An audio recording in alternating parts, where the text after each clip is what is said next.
සුබ දවසක් ආදරණීය යාළුවනේ. නවකතාවේ අලුත් එපිසෝඩ් එක බලන්න කලින්ම channel එක subscribe කරලා ඉන්න කියලා ආදරෙන් මතක් කරනවා.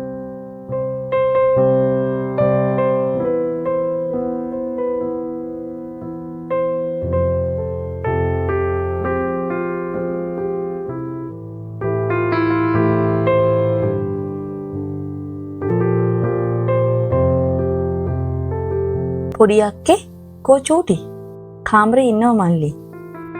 හෙට ඉඳන් වැඩට යන්න කියන්නේ යාට. හැමදාම ඔහොම ඉඳලා හරියන්නේ නෑනේ. මිනිස්සු කියන කතා ඇහුවාම කොහොමද මල්ලි ගෙදරින් එළියට බහින්නේ හිත හදාගන්නේ? අනික තාම බැඳලවත් නෑ. ඒ කෙල්ලට කියලා ආත්මගරුත්වයක් නැද්ද? මැරිලා ඉපදිලා වගේ කතා කරන්න එපා අක්කා. අපේ අම්මා කවදාවත් එහෙම දෙයක් කරන්නේ නෑ කියන කවුරු නොදන්න වුණත් මම දන්නවා. ඒක අපිත් දන්නවා මල්ලි. ඒත් මිනිස්සු කියන කතා ඔයාට ඇහෙන්නේ නැතිනේ පහුගිය දවස් ටිකේ. අම්මව ගෙදර ගෙනකම් ඔහොම කියපු දෙන්කෝ. මම බලා ගන්නම් මෙතනින් පස්සේ. මේ ගැන දැනන් හිටපු එක බල්ලෙක්ටවත් බැල්ලියෙක්ටවත් නිදහසේ ඉන්න දෙන්නේ නැහැ මම. රුචිට පැවසුවේ ගතේ රුධිරය පවා රත් යන තරම් කෝපයකිනි. ගෙවි ගිය දෙසතියට ඔවුන් තරම් අපහස වේදනාවන් කිසිවෙකුත් විඳින්නට නැතුව ඇති. අදටත් හිතා ගන්නට නොහැකිම සිය පියාණන්හට මෙතරම්ම අම්මා ගැන දැනුණු සැකයයි. ඉරහඳ දිවුරා ඇය වැරදි යයි පැවසුවද තම මව පත්තිනියක් බව විශ්වාසයි. අදටත් ඇගේ සිතේ තිබූ වේදනාවන් අකුරක් නෑර දන්නේ රුචිරම පමණයි. අනෙත් සියල්ලන්ටම වැඩියෙන් ඇයට ආදරය කළෙත් ඔහුයි. අපිට ඔයාවත් නැති කරන්න හදන්න එපා මල්ලි. නංගිවයි අම්මවයි බලාගන්න ඉන්නේ ඔයා විතරයි. පිස්සු වැඩ නොකර පාඩුවේ ඉන්න. කෝ ලොකු අක්කා. රුචිර විමසුවේ පෙර වූ කතාව තවදුරටත් ඇදී යනවාට තිබූ අකමැත්තටයි. කාමරේ ඉන්නම. එයාට විශ්වාස කරන්න බෑ එයා රාජ්මඩවල සර්ගේ දරුවෙක් කියන එක. එයාට විතරක් නෙවෙයි මල්ලි. කාටද එහෙම දෙයක් හිතන්න පුළුවන්? හිතන්න බැරි ගොඩාක් දේවල් වෙනවා අක්කා. පියාණන්ගේ අභාවයත් සමග රුචිර සංවේදී වී උන්නේ හිතා ගන්නවත් බැරි තරම් ඉන්නේ. සංවේදීකමටත් එහා ගිය සිතේ වූ වේදනාව කෙරෙහි ඔහු කතා කළේ. ඉදිරියට කොහොම ජීවත් වෙන්නද කියාවත් නොතේරෙයි. මිල මුදලින් අගහිඟයක් නොතිබුණත් සඳසාවිත් තබාගෙන කොහොම ජීවත් වෙන්න දැයි නොතේරෙයි. Tamanta කුමක් වූවද කම් නැත. එනමුත් ඒ තරුණියකි. ඊටත් වැඩිය නෑ තවමත් අවවාහකයි. සියලු බර Taman වෙත පැටවී ඇති බව සිතන විට රුචිරගේ ඔරුව විකාර වේ.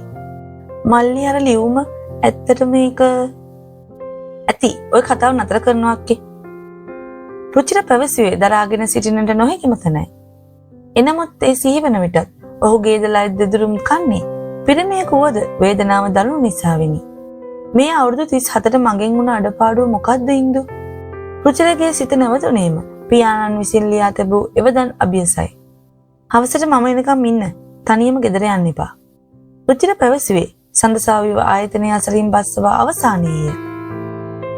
සඳසාවි නිහඬවම ඔහු දෙස බලන මන්ද සිනහවක් පෑවා මිසක කිසිවක් පැවසුවේ නැත. ගෙවුණු දින කිහිපයට සඳසාවි කෘෂ වී උන්නේ සිතා ගන්නටවත් නොහැකි අන්දමිනි. රුචිර බලන්නුන්නේ ඇය දෙසයි. වෙනදට හිනාවන විට වල ගැසෙන කම්මුල් අද මුවටම ඇදී තිබුණේ අසනීපයකින් පෙළෙන තැනැත්තියකට සමානමයි. අම්මව දවල්ට බලන්න යන්නේ කවුද? දවල්ට මම යනවා. කෑම අරන් ගිහින් වැඩක් නෑනි කොහොමද? රුචිර පැවසුවේ සඳසාවිව ඔහු අසලටගෙන ඇගේ හිස අතගා මහත් ආදරයකිනි. ඇයට මෙන්ම Taman හටත් ඇති එකම හවුහරන ඔවුනොවුන්ම පමණයි. ඉතින් දැන් සියල්ල දරාගත යුතුයි. කොහොමින්නෝ ඇයව ආදරෙන් බලාගත යුතුයි. සොහොයුරෙක් වශයෙන් ඒ සියලු වගකීම් Taman වෙත පැටවී ඇති බව දැනෙද්දී රුචිර හුස්මක් හෙළුවේ. කෙසේ හෝ සියල්ලම දරා ගන්නා බව Taman හටම පොරොන්දු වෙමින්ය. දැන් ඇතුළට යන්න. මම එන්නම් හවසට. ඔයත් පරිස්සමින් අයියා. සඳසාවි ගේට්ටුවෙන් නැතුරු වුණේ රුචිර නොපෙනී යනතුරුම බලන් සිට අවසානයේදීය. Good morning miss. පළවෙනි පිළිගැනීමේ නිලධාරිනිය හිරුනිගෙනි. Good morning හිරු. මන්දක් ඉදිරියට පැමිණෙද්දී මානවීද ඇගේ දැස්මානයේ සිටියාය. Good morning මානවී. අනේ sorry. එදා වලට කතා කරන්නවත් මට සිහියක් තිබ්බේ නෑ මානවී. අනේ පිස්සුද කෙල්ල. අපිට නොතේරෙනව නෙවෙයිනේ. හැමදේම හරියයි. hina වෙලා ඉමු. මානවී පැවසුවේ සඳසාවිගේ කොප්ලක් මත අත්ල තබමිනි. සර් ඇවිත් ඉන්නේ. දැන් ආවි සර්ුත් මං හිතන්නේ. ඔයා නැති දවස් ටිකේ මාරු ප්‍රශ්න වුණා සඳසාවි. මම එන්නම්කෝ දවල් සර් ලන්ච් එකට ගියාම. ඇයි මොකද උනේ? මෙහෙම කියන්න බෑනේ බිත්ති වලටත් කන් තියෙනවා. හරි දැන් hina වෙලා යන්නකෝ මම පස්සේ ඉන්නම්. හරි මානවී මගේ පඟට හමු වෙන හැමදෙනෙක්ටම වාගේ සුබ පතාගෙන ඔවුන් හා කතා කොට ඒ කාර්යාලය කුටිය වෙතට පැමිණෙද්දී 8:20 පමණ වී තිබුණි.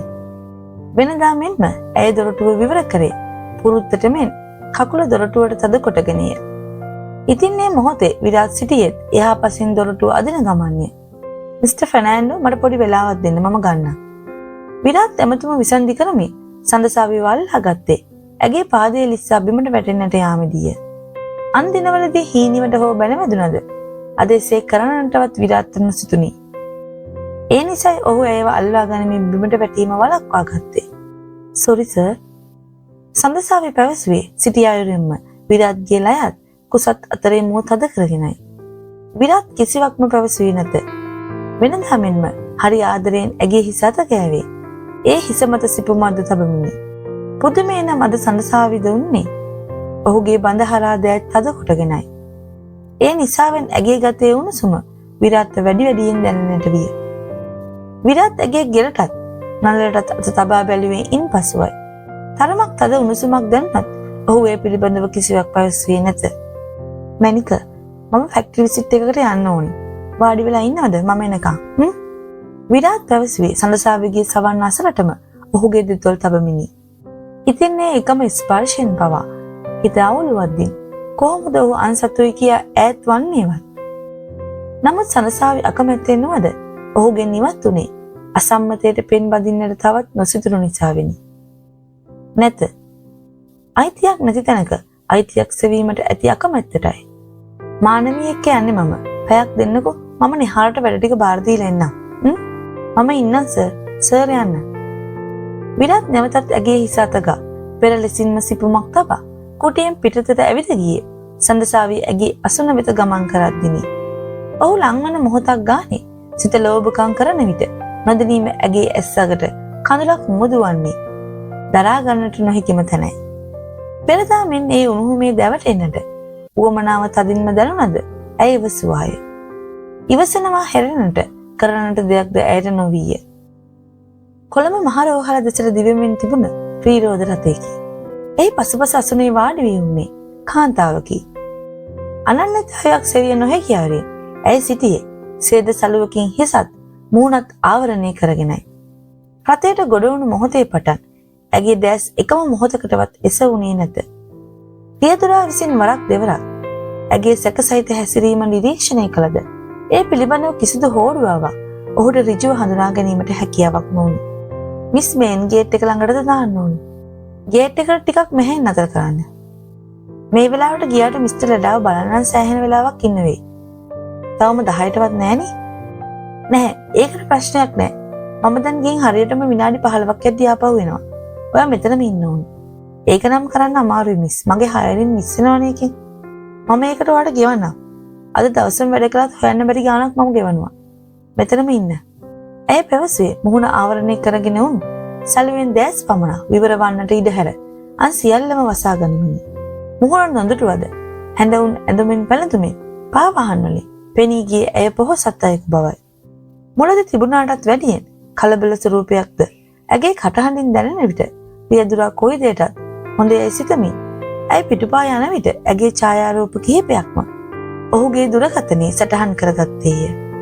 මිනිත්තු 15ක් කීවද මිනිත්තු 30ක් ගත වුවත් ඇයගේ ඡායාවක් හෝ රියදුර දකින්නට නොලැබුණි.